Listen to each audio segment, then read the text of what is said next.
Asiatic സിംഹങ്ങളുടെ ഏക ആവാസ കേന്ദ്രമായ ഗുജറാത്തിലെ ഗിർ ദേശീയോദ്യാനത്തിൽ വീണ്ടും ആരോഗ്യ അടിയന്തരാവസ്ഥ. 10 ദിവസത്തിനിടെ 8 സിംഹക്കുട്ടികൾ ഉൾപ്പെടെ 11 സിംഹങ്ങളാണ് ചത്തിരിക്കുന്നത്.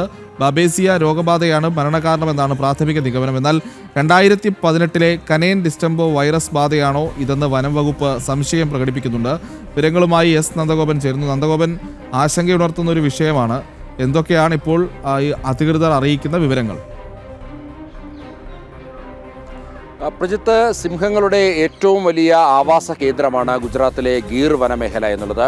ഇവിടെ ഇപ്പോൾ ഒരു വൈറസ് ബാധ പടർന്നു പിടിച്ചു എന്നുള്ളതാണ് വന വകുപ്പ് വ്യക്തമാക്കുന്നത്. ഏതാണ്ട് 8 സിംഹക്കുട്ടികളടക്കം 11 സിംഹങ്ങൾ ഇതിനോടകം തന്നെ മരണപ്പെട്ടു.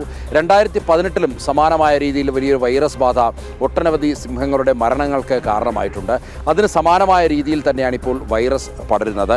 നിലവിൽ ഏതാണ്ട് 300ഓളം സിംഹങ്ങളെ ഐസൊലേറ്റ് ചെയ്തിട്ടുണ്ട് എന്നുള്ളതാണ് ഇപ്പോൾ ഉദ്യോഗസ്ഥർ വ്യക്തമാക്കുന്നത്. മാത്രമല്ല, ഇവയെ പ്രത്യേകമായി നിരീക്ഷിക്കുന്നുണ്ട്.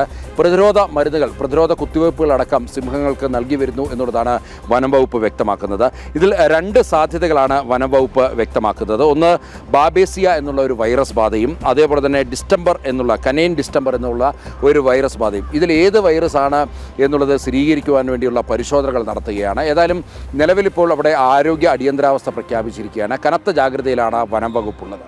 പ്രജ